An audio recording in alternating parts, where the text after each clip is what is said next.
Movie के start में हमें एक कपल को दिखाया जाता है जो कि किसी डेड बॉडी को ठिकाने लगा रहे थे। यहाँ पर जेनिस बहुत ज्यादा डरी हुई थी, लेकिन उसका हस्बैंड उसको कहता है कि ये सिर्फ एक हादसा था। सीन शिफ्ट होता है और हम एक यंग और ब्यूटीफुल लड़की को देखते हैं जिसका नाम कॉलिन था। कॉलिन यहाँ पर किसी से लिफ्ट का इंतजार कर रही थी। तभी यहाँ पर उसको जेनिस और कैमरॉन की गाड़ी मिलती है। वो उन दोनों से लिफ्ट मांगती है और वो दोनों उसको लिफ्ट दे देते हैं। कॉलिन से पूछता है कि वो यहाँ पर क्यों आई है और क्या करने आई है। कॉलिन उसको बताती है कि उसके फ्रेंड का बर्थडे है और वो उसको सरप्राइज देने आई है। और यहाँ पर कॉलिन बहुत बड़ी गलती कर देती है सरप्राइज बोलकर, क्योंकि अब कैमरॉन को पता चल गया था कि कॉलिन के फ्रेंड को कुछ भी नहीं पता। और अब कैमरॉन, जिसको कैम भी कहा जाता था, वो अब बहुत ज्यादा खुश हो गया था क्योंकि उसको कॉलिन को किडनैप करने का मौका मिल गया था। अब वो लोग एक गैस स्टेशन पर रुकते हैं। जब कॉलिन फ्रेश होकर दोबारा गाड़ी में आती है तो वहाँ पर वो एक बॉक्स को देखती है। यहाँ पर ये सब चीजें उसे बहुत ज्यादा अजीब लग रही थी,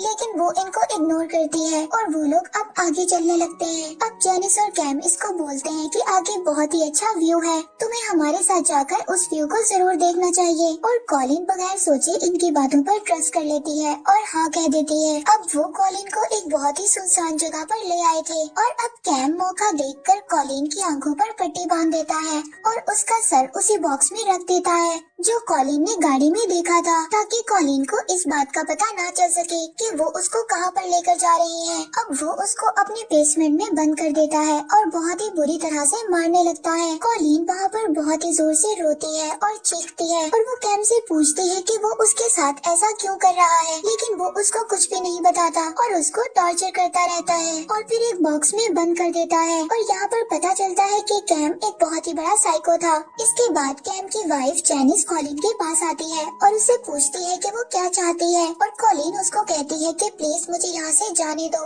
मुझे छोड़ दो। लेकिन जेनिस भी अपने साइको हस्बैंड की वजह से बहुत ज्यादा मजबूर थी, क्योंकि अगर उसने कॉलिन को छोड़ा तो वो उसको मार देगा। और फिर अगले दिन कैम कॉलिन के लिए कुछ खाने की चीजें और इस्तेमाल की चीजें लेकर आता है और उसको आकर वहाँ पर बहुत ज्यादा मारता है। तभी जब जेनिस उसकी चीखें सुनती है तो वो बहुत ज्यादा डिस्टर्ब हो जाती है और अपने हेडफोन के वॉल्यूम को और भी ज्यादा तेज कर लेती है ताकि कॉलिन की चीख उसको सुनाई ना दे। और यहीं पर हम देखते हैं कि उसी रात जेनिस अपने हस्बैंड से कहती है कि तुम मुझसे प्रॉमिस करो कि तुम उस लड़की के साथ कुछ भी गलत नहीं करोगे। और ये बात कैम उसकी मान जाता है, क्योंकि जेनिस उसकी वाइफ थी। वो नहीं चाहती थी कि उसका हस्बैंड किसी के साथ कुछ बुरा करे। और अब कैम कॉलिन को एक बड़े से बॉक्स में बंद कर देता है और उसमें ऑक्सीजन पाइप लगा देता है ताकि वो जिंदा रह सके और उस बॉक्स को बंद कर देता है। और कॉलिन उस बॉक्स में बहुत ज्यादा रोती है और उसको अपने डैड की याद आती है, क्योंकि उसके डैड ने उसको अकेले आने से मना किया था, लेकिन कॉलिन ने उनकी बात नहीं मानी और आज वो यहाँ पर फंस गई है। और दूसरी तरफ कॉलिन के मॉम एंड डैड बहुत ज्यादा परेशान थे और वो पुलिस में कॉलिन की मिसिंग कंप्लेन भी लिखवाते हैं। और अब 6 महीने गुजर जाते हैं, लेकिन इन्होंने कॉलिन को अभी भी कैद कर रखा हुआ था। और जेनिस कैम को गुड न्यूज देती है तो उनका बेबी आने वाला था और वो अपने हस्बैंड से कहती है कि उसे कॉलिन को छोड़ देना चाहिए, क्योंकि जब उनका बेबी इस दुनिया में आएगा तो ये सब देखकर उस पर बहुत बुरा असर पड़ेगा।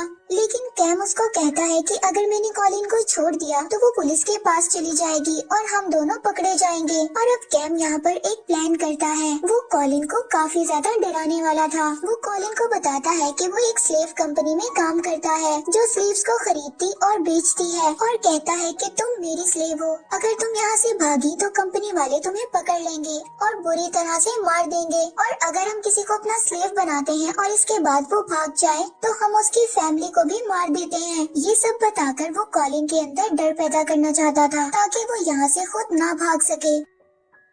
और यहाँ पर वो उसको झूठी कहानियाँ भी सुनाता है। इसके बाद वो कॉलिन को एक पेपर भी देता है साइन करने के लिए और कहता है कि अगर तुमने इस पेपर पर साइन कर दिए तो तुम मेरे साथ सेफ रह सकती हो और कंपनी भी तुम्हें कोई नुकसान नहीं पहुँचाएगी। यहाँ पर कॉलिन को सब बातें सच लगने लगती हैं और वो उन पेपर्स पर साइन कर देती है। और फिर कैम उसके गले में एक चेन डालता है और उसको बिल्कुल स्लेव्स की तरह रखने लगता है और कहता है कि कैम को मास्टर कहना होगा और जेनिस को मैम। और जब भी वो अटेंशन बोले तो उसे अपने हाथ ऊपर कर कर खड़े हो जाना है। और अब कैम डिसाइड करता है कि वो एक सुनसान जगह पर घर लेगा। और अब 1 साल से ज्यादा का वक्त हो गया था और जेनिस के घर एक बेबी गर्ल पैदा होती है। और हम यहाँ पर कॉलिन को देखते हैं जिसे कैम ने एक बॉक्स में बेड के नीचे सुला कर रखा था और वो उसे उस बॉक्स में से निकालता है और उसे अपनी बेटी को दिखाता है। और अब वो उसकी बेटी को देखकर बहुत ज्यादा खुश हो जाती है क्योंकि उसने काफी टाइम के बाद किसी बच्चे को देखा था और उसको देखकर उसके चेहरे पर स्माइल आ जाती है। और ऐसे ही वक्त गुजर जाता है और अब 2 साल हो गए थे।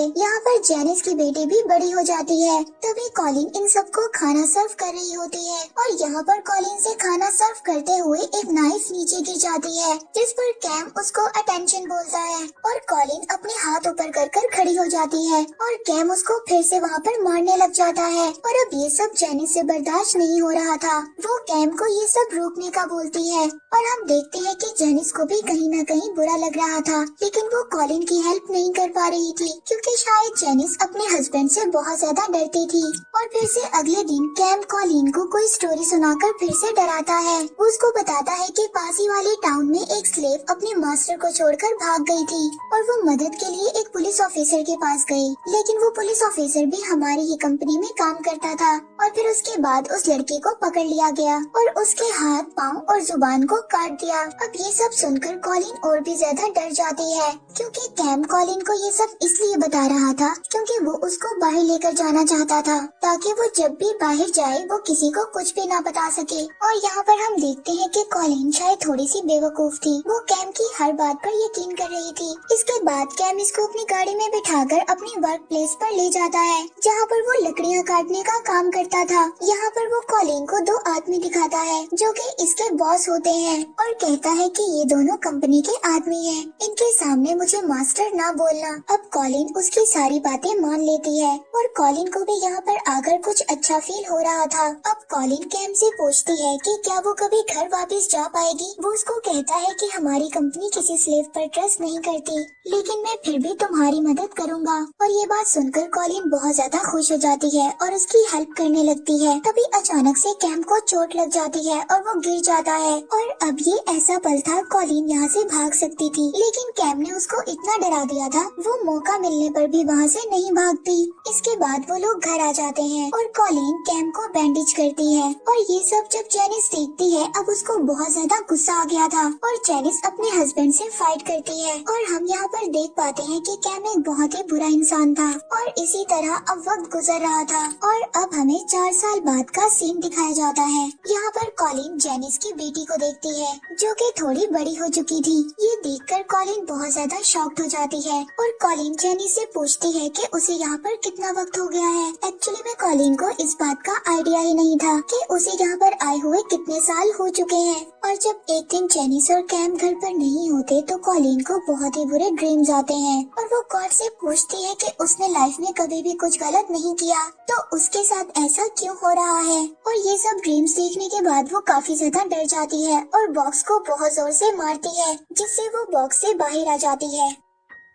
और अब जब वो लोग घर वापस आते हैं तो कैम टूटा हुआ बॉक्स देखता है। उसको ऐसा लगता है कि कॉलिन यहाँ से भाग गई है लेकिन जब वो ढूंढता है तो वो बाथरूम में बैठी होती है और बहुत ही ज्यादा डरी हुई थी। कैम उसको एक हॉली बुक देता है ताकि उसको डर ना लगे और उसको अपनी बेटी के पास ले आता है ताकि वो उसकी बेटी के साथ कुछ अच्छा फील करे। और टाइम ऐसे ही गुजरता रहता है। कॉलिन उसके घर के सारे काम करती है और इसी तरह सारे काम खत्म कर दोबारा उस बॉक्स में चली जाती है। और इसी तरह वो इसकी फैमिली के साथ अच्छे से रहने लगी थी क्योंकि वो इस बात को समझ गई थी कि वो कभी भी वापस घर नहीं जा पाएगी। और इसी तरह 7 साल गुजर जाते हैं और एक दिन कैम उसको बताता है कि कंपनी ने परमिशन दे दी है, तुम अपनी फैमिली से मिल सकती हो। और कहता है कि अगर तुमने अपनी फैमिली से मिलने जाना है तो तुम्हें इस बात को प्रूफ करना होगा कि हम तुम पर ट्रस्ट कर सकते हैं। वो उसको एक गन देता है और उसको मारने के लिए कहता है। कॉलिन उसका ट्रिगर दबा देती है और हम देखते हैं कि गन खाली रही थी। और अब ये सब देखकर कैम को यकीन हो जाता है कि कॉलिन नहीं भागेगी। और अब कैम उसको उसकी फैमिली के पास लेकर जाता है और खुद को उसका बॉयफ्रेंड कहकर इंट्रोड्यूस करवाता है ताकि उस पर कोई भी शक ना कर सके। और जब कॉलिन अपनी फैमिली से मिलती है तो बहुत ही ज्यादा इमोशनल हो जाती है, लेकिन वो ऐसा प्रिटेंड करती है कि वो बहुत ही ज्यादा खुश है और वो यहाँ पर अपनी फैमिली में किसी को भी कुछ नहीं बताती। कॉलिन के घर वाले उसको बताते हैं कि उसे गए हुए 7 साल हो गए हैं। कॉलिन इस बात को सुनकर बहुत ज्यादा हैरान होती है क्योंकि उसे खुद नहीं पता था कि उसे यहाँ से गए हुए इतना टाइम हो गया है। और यहाँ पर ये सब लोग डिनर करते हैं और बहुत ही ज्यादा एंजॉय करते हैं। और कॉलिन की सिस्टर उसको शादी की पिक्चर्स दिखाती है